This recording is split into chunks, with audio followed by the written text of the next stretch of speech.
tavo kūrybos objektas, kūriniai tavo? Kam tu kūri, ką kūri? Aš gal tai skambės pakankamai naiviai, bet aš iš tikrųjų kūriu žmonėm.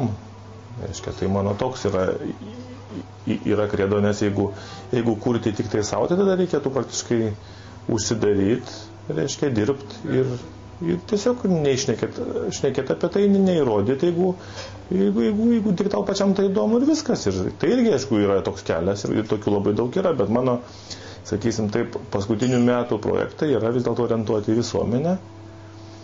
Tai paminėčiau skulptūras didelės, stambiagabaritės skulptūros, kurios atsirado Vilniaus mieste, dvyniai verslo trikampiai, skulptūra Lietuvos krepšinių ir dabar vykdau Lietuvos tūkstantmečio monumento projektą, atsiras skulptūra mano vienybės medis Vingio parke Vilniuje 9 metais. Pakankamai stambių gabaritų ir tokia idėja, sakyčiau, globali ir labai aktuali. Tai viso pasaulio lietuvių vienybės idėja ir skulptūra vadinsis vienybės medis.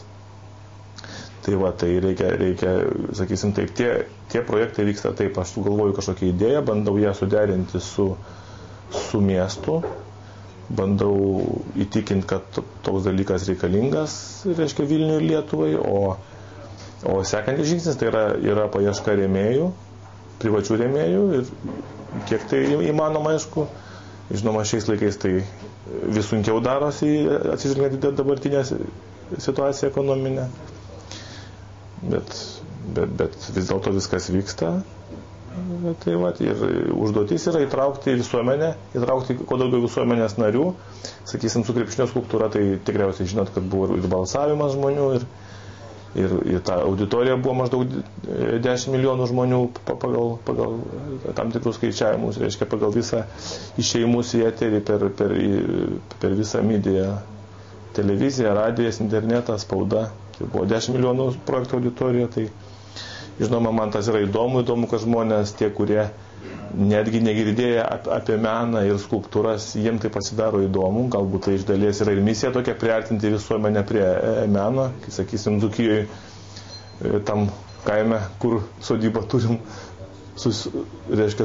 susitikus žmogų, jie žino, kad tokia skulptūra bus statoma, kai anksčiau iš vis nieko nežinojo, nei apie mane, nei apie tokius dalykus, tai sakysim, tai yra labai įdomu, patrauklu ir aš matau tame prasme, bet tai toli gražu nereiškia, kad tai yra Kaziuko mugės lygio kažkoks tai renginys, kad visiems įdomu, visiems linksma, visi ploja rankom ir išgeria giros ar balaus ir visi skirsto. Tai ne, tai menas turi būti tam tikro lygio ir aš kaip profesionalas tai labai atsakingai žiūriu, tai tos idėjos toli gražu nėra komercinės, bet kažkaip jas priartinti prie visuomenės ir įgyvendinti reikia. Ir vat, tuo aš ir pagrindai užsiemu.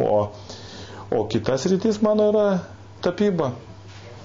Tai yra, palyginčiau su poezija, kad tai yra visiškai kas kita, negu aš darau su tais stambiais projektais. Tai yra būtent esi tu, yra baltas stačiakampis drobės ir tai yra tavo įvairiausių idėjų, iš pasąmonės iškylančių vaizdinių.